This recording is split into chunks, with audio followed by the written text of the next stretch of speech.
Commander Legends spoilers appeared last weekend, and I talked about them earlier in the week, and without any respite, we now have Zendikar Rising spoilers hitting us. I'm not really moaning as such about this because, well, Zendikar Rising is fast approaching.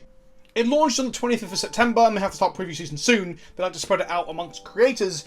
Did we really think we'd go more than a few days without spoilers? That was probably naive of me. So the perpetual hype machine is fully in motion, all aboard, choo-choo and all that jazz. And the full spoilers start on, just checking my notes, the 1st of September at 8 AM PST on twitch.tv/magic. What's this, I hear you ask? Oh, it's just part of the box that Wizard of the Coast sent to me.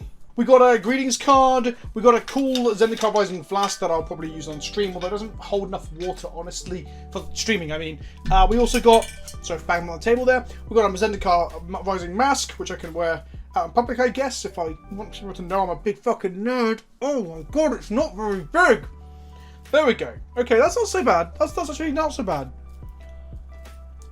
Yeah. Oh, and if you're watching this and you're like really anti-mask, don't be a fucking idiot, just wear your mask, you prick. And then other than the mask, we got like a handkerchief thing that I can use to dab myself down when I get a sweat on. The cool thing is, it's got little things on it. Are you gonna focus, camera? Are you gonna focus? Focus on it! Is it focusing? Oh, it's not gonna focus, fuck it. We've got like a Zendikar Hedron, we've got the Bucket Island, and then we've got, I think it's like a chestnut maybe? Maybe it's a spoiler for something. Who knows? So big thank you to Wizard of the Coast for sending me that stuff. For those of you that watch regularly on this channel, you know that earlier in the week I talked about how I didn't make it into the content creator program and was quite critical of said content creator program. A lot of the comments were saying how, Vince, you swear and you're critical of the company. Of course they're not going to endorse or support you. The thing is, I do have a relatively good relationship with Wizard of the Coast because on the whole they make a good game and I like that game and I make videos about it that apparently people like. So we have a relatively good relationship. The problem with that was that the content creator program is not fit for purpose and it doesn't help anyone who's not streaming. So just bear that in mind, okay? Wizards of the Coast don't hate me. I don't hate Wizards of the Coast. I just hold them accountable for things that I think aren't correct or right or very good. And they take that feedback either on board or just on the chin and ignore it. And then still support me by sending me cool swag. So, yeah. They don't hate me. Anyway, spoilers. But before we get to spoilers, I just want to address one thing about leaks. I don't ignore leaks or pretend they don't exist. I don't talk about them in videos and in content because I'm not trying to, I know, deflate the hype of people who get those cards as spoiler cards. Spoiler, I don't have a preview this season. I'm using the word spoiler and preview here.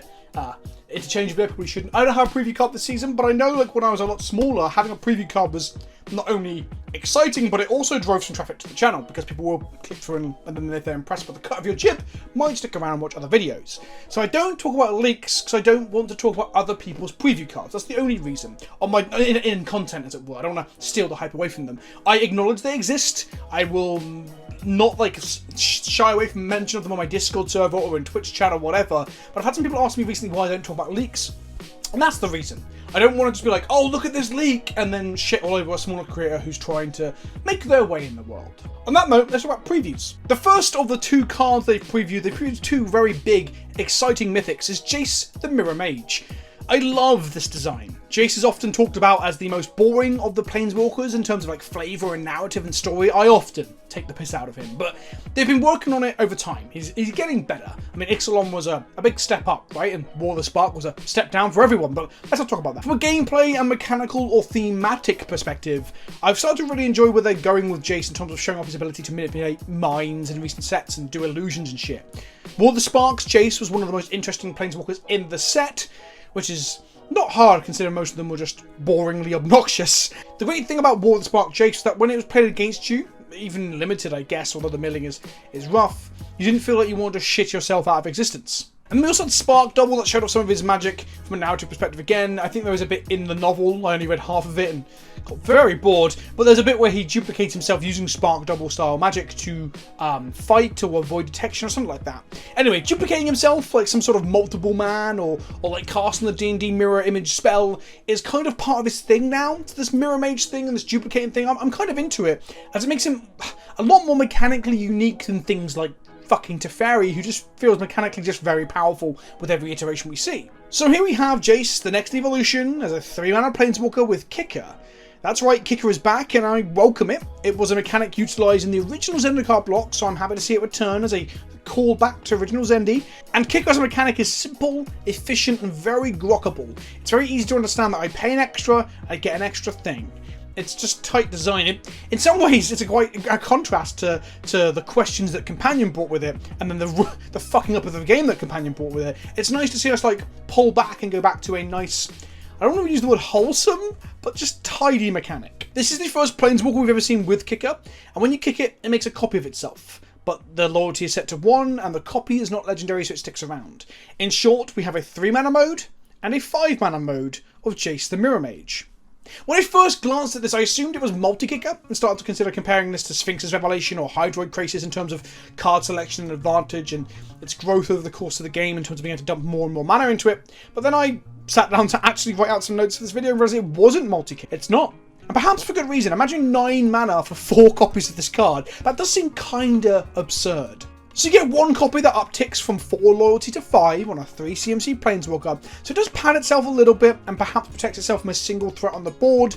It doesn't quite go up like Oko numbers of loyalty or protect itself, but we shouldn't ever compare 3-mana walkers to Oko if we can help it. But it will struggle against any single threat followed up by something else hasty, or an equipment, or a pump spell, or most likely a questing beast. His down tick is the same as the, well, I say down tick, it's a 0 really, but it's technically a down tick. It's the same as one of the abilities on the original Sarkhan the Mad. A Planeswalker so fucking terrible, even Wizards of the Coast had forgotten it exists, until Mystery Booster Retail Edition came out, and they needed some sort of meme for the foil slot. I am very, very sorry if that was one of your foils. It's almost, I feel like Wizards of the Coast owe you a fucking recompense for that, because that card is hot fucking garbage. I also think this ability is akin or comparable to Dark Confidant when we're thinking about deck building, okay? So instead of it damaging your life total, it damages the loyalty of the Planeswalker, obviously. This allows you to easily get away with multiple activations out of a deck with low CMC. So if your average CMC in your deck is like 1.6, where you've got 4 copies of this and everything else in the deck is 2 CMC or lower, similar to how Jund has been built in Modern for the longest time alongside Bob, you can get multiple activations and lots of value out of this Planeswalker. Also, don't forget, it being a 3 CMC Planeswalker means that it will survive funding itself, and then it has a 5-mana mode, so it's kind of modal ticking up as well. This could easily find a home in mid-range Bug or Bat decks, which could protect the Planeswalker and just use it as a one-sided Howling Mine over and over, occasionally upticking it to get an extra usage out of it. And I don't want to say for certain, but I feel like it might be at least worth trying out in Legacy Delver decks too, where your CMC is so low, and you're looking for 3 mana. I guess you want 3 mana threats, so this isn't better than True Nemesis or Oko, so maybe not, but it's worth a consideration. When it's kickered, however, it gets interesting. You now have 2 walkers on the board, which asks a lot of questions of your opponent as to whether or not they can deal with it. The secondary one, it only starts with 1 loyalty, sure, but it can scry to uptick, or it can just immediately 0 and probably kill itself and hit, unless it hits a land, but you then draw on a card out. The scry 1 on the second copy protects the first original by making sure the CMC on top wouldn't kill it, or makes it lower. And if you already have board presence on turns 4 through 6, you can protect both copies of a Planeswalker. That's pretty good. You're basically fucking laughing if you get put 2 walkers into play for 5 mana. The other unique thing about this Jace compared to other Planeswalkers, I guess, is how it functions with more copies drawn later. For the longest time before Wizards of the Coast started smoking crack and printed Oko, Liliana of the Veil was the de facto go-to 3-mana Planeswalker. For the longest time I believe it was the only one. But the point is, it was very strong, and what it did with additional copies was it gave it fodder to its uptick to get rid of them. You just discarded them to the original. So that was how it interacted. So they weren't bad in multiples. Some Planeswalkers are just bad in multiples. However, if you activate the original Mirror Mage, then kick out the second copy, the original can either scry to help protect the next one, or it can just draw you a card, and then the kicker duplicate will stick around, and the original will legend rule and kill the first of the Mirror Mage you had in play. So you end up with 3 copies of Jace in play if you manage to protect the first 2 by the time you cast the third one, which copied itself.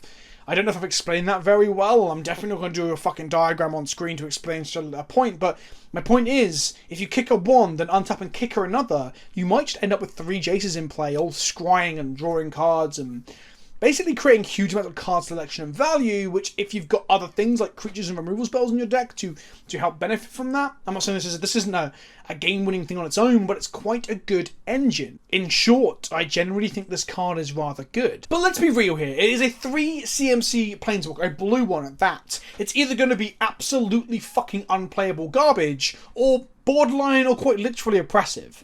There's not really an in-between historically when we look at 3-mana walkers. I guess Last Hope was very fair, but it was pretty fucking oppressive for any deck trying to play small creatures. I'm looking forward to leaving it up alongside Thoughtseizers and Tarmogoyfs in some sort of mid-range or low-to-the-ground mid-range deck in Modern or Legacy, and giving it a shot there.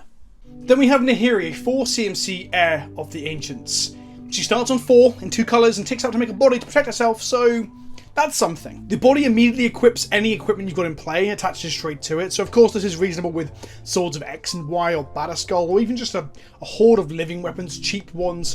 But when you give Colossal Hammer into the mix, you're cooking a rather chunky stew. Her -2 is interesting, and by interesting, well, interesting is a word that we all use in Magic, I think, as code for we're not quite sure on it, but we don't want to say it's good or bad, we don't want to commit. So I'm going to commit and say it's interesting. It digs 60 for a warrior or an equipment and puts it into your hand.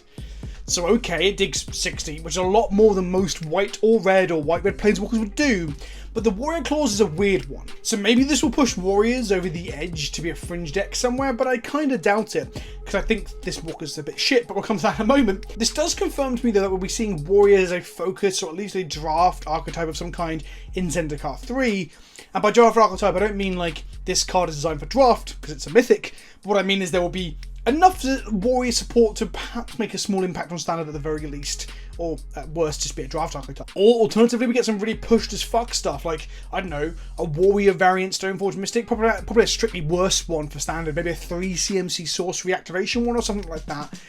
Maybe the core are all warriors now, they've become much more warmongering since the last war on Zendikar. Lastly, her ultimate is cheap and usable immediately. She deals damage to a creature or a planeswalker, but not a player, importantly, equal to twice the number of equipments you control. I guess. Ultimately, I think her ultimate is, if you can call it an ultimate, that is, it's a bit shit. But I think it's a shame they didn't allow her to grab, I don't know, white creatures with a down tick, for instance, or shoot players with her ultimate. I know this isn't something that white can traditionally do, but throwing it a bone wouldn't hurt.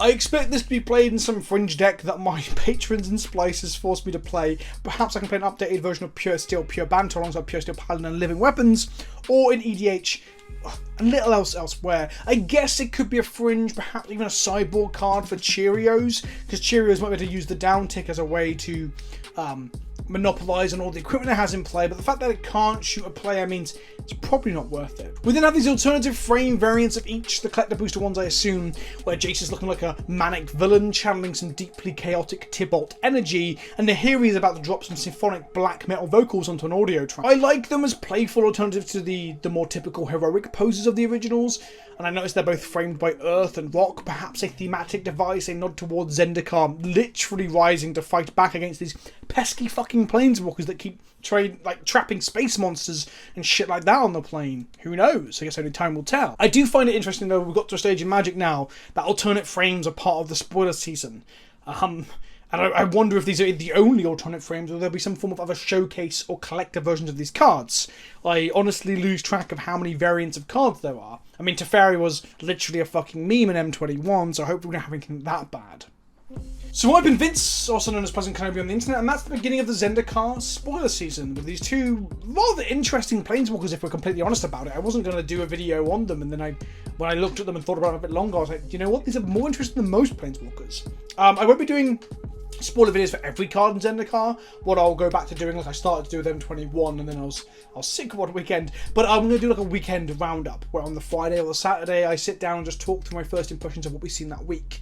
So this week coming, there'll be some spoilers on the first, which, unless they're insane, I probably won't do a video until the weekend. If they're insane and I want to drive that hype train, I'll do a video on the Wednesday or the Thursday. But that's where I'm at in terms of spoilers. Let me know what you think. Do you think I'm wrong about this? Do you think Jace is complete garbage and Nahiri is the absolute godlike be-all and end-all of warrior equipment decks? And if so, what drugs are you smoking? Because I need some. Thank you for watching. Hit the like button. Don't forget to subscribe. Smash that fucking bell as hard as you can. Like you're wanking a dog. Why did I say that? And I'll see you all next time. Ta-ta for now. Well, I'm a fucking idiot. I hate myself.